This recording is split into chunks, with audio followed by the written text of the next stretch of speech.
As a citizen of India, you need to know your fundamental rights. Today, let's understand why.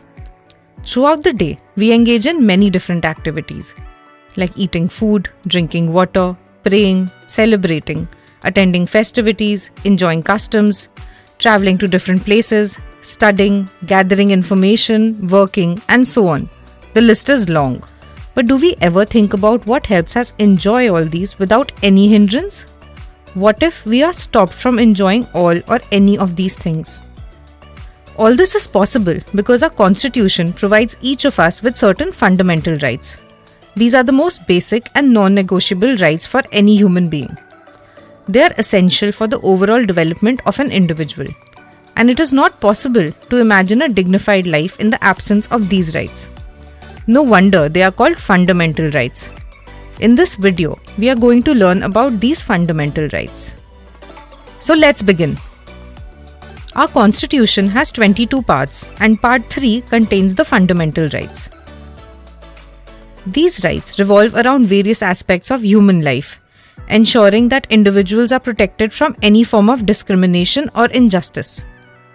The values of equality, justice, and liberty that are stated in our preamble are secured through these rights. The state is bound to protect all these rights for every citizen, and we, as citizens, can take a stand against the state in case there is a violation of any of these rights. If we look at the structure of fundamental rights, they are divided into 6 categories. 1. The right to equality. 2. Right to freedom. 3. Right against exploitation. 4. Right to freedom of religion. 5. Cultural and educational rights. And 6. The right to constitutional remedies. Let's understand each category in more detail. Article 14 to 18 gives us the right to equality, which means equal treatment of all citizens in the eyes of the law. It prohibits any kind of discrimination of an individual based on caste, class, gender, religion, or place of birth. To fulfill the goal of equality, the state has to ensure that the vulnerable and marginalized sections of the society get equal opportunities in all spaces. Different kinds of freedoms are covered under Articles 19 to 22, which talk about right to freedom. Each of these articles give us freedom in different spheres. Under Article 19, we have the freedom to express ourselves in any form, assemble, move, and reside anywhere in India. Then there is Article 21, which talks about the right to life, and not just live, but live with dignity. Having a healthy, clean environment, basic amenities, clean drinking water, and so on are all part of our right to live with dignity. Further, we have a compulsory right to education for children of age 6 to 14 years under Article 21A. Certain liberties cannot be taken away from an individual even if they are accused of an offence. Hence, our constitution provides for the rights of an accused as well. These are given under Articles 20, 21 and 22. These include protection related to arrest, protection against any forced statement against oneself, right to have a lawyer, right to not be prosecuted for the same offence twice, and so on. The third category from Articles 23 to 24 prevents different kinds of exploitation. Under this category, there is a prohibition related to human trafficking and any kind of bonded labour or bandhua mazduri. It also prohibits child labour, that is, anyone below the age of 14 cannot work in hazardous factories, mines, and so on.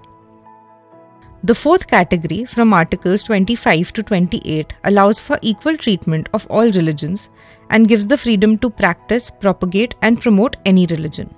For such promotion, one can establish religious institutions and give religious instructions. The fifth category from Articles 29 to 30 is cultural and educational rights. This category safeguards the rights of minorities that have distinct cultures, languages, and scripts. It also provides the right for religious and linguistic minorities to establish educational institutions of their own choice. These 5 categories of rights are extremely important, but we also know that at times they get violated. So to ensure the protection of these rights, we have one more right, the fundamental right to constitutional remedies given under Article 32. This article gives us the right to directly approach the Supreme Court in case of any violation of our fundamental rights. Fundamental rights cover all the important aspects of life and are one of the most powerful tools for citizens. Many battles have been fought based on these rights, like women fought for entry into the Sabrimala temple. People of Ratlam fought for a clean environment and proper drainage. Residents of Bombay fought for the right of rehabilitation of pavement dwellers. The LGBTQIA+ community fought for their rights, and so on. Mind you, these articles are not independent of each other, they are interrelated. Meaning you cannot put restrictions on anybody without giving a proper reason because it affects their right to live with freedom and dignity. Moreover, these rights are not absolute. Certain restrictions can be imposed by the state. But remember, these can only be reasonable restrictions. For example, we have a right to protest, but while exercising this right, we cannot harm others or their property.